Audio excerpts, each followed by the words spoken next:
Good morning. Happy to be with you again this morning. Looking forward to all that today holds.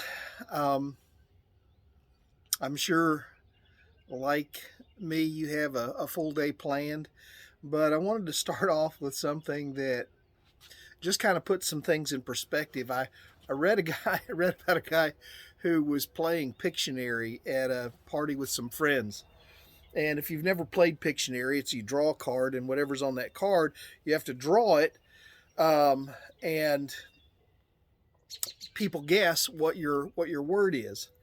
Well, he picked his card, and the word on his card was difficult.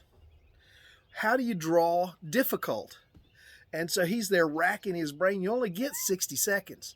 He's there racking his brain trying to figure out how to draw this word. Finally, his time was up, and he said, "How ironic that." Well, come on, Peanut. Peanut's getting too fat to jump up on the thing. He said, "How do you draw a word difficult? Or how do you draw difficult?" And then he realized he had picked up one of the category cards, not actually one of the cards that we're supposed to draw. But it wasn't what he thought it would be. It made me think of how hard the job was for John when he was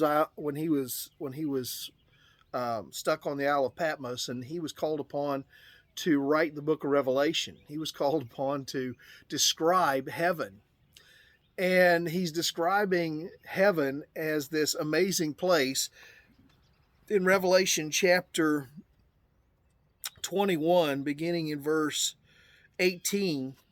And I'm not going to read everything because I'm not going to read the measurements and all of that. But he says, "The walls are built of jasper. The city was pure gold like clear glass. The foundations of the wall of the city was adorned with every kind of jewel. First there was," and then he goes through all the jewels. And then verse 21, he said, the 12 gates were 12 pearls. Each of the gate was made of a single pearl. The streets of the city were pure gold like transparent glass." John is trying to describe the indescribable. Just like this guy was trying to draw the undrawable when he drew the word difficult, John was trying to describe something that literally was indescribable.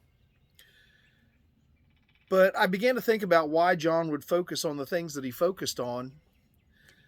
And it's because in heaven, the things that we deem so valuable, the things that we deem so worthwhile, become commonplace.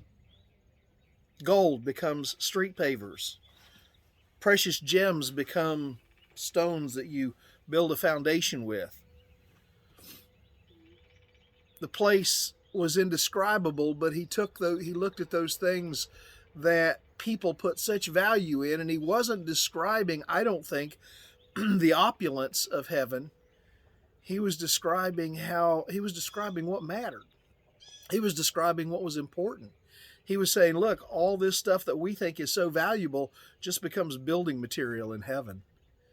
The things that matter is that you're in the presence of the true God. The things that matter is the relationship that you've had with God while you were here on earth. People are spending their whole lives chasing after essentially gold, chasing after money, chasing after wealth and position and all of these things that are just going to become common building materials in heaven. But what truly matters? Where is the wealth truly at? It's being in the presence of God. It's being in the presence of the one whose very countenance lights heaven. Well, give that some thought today.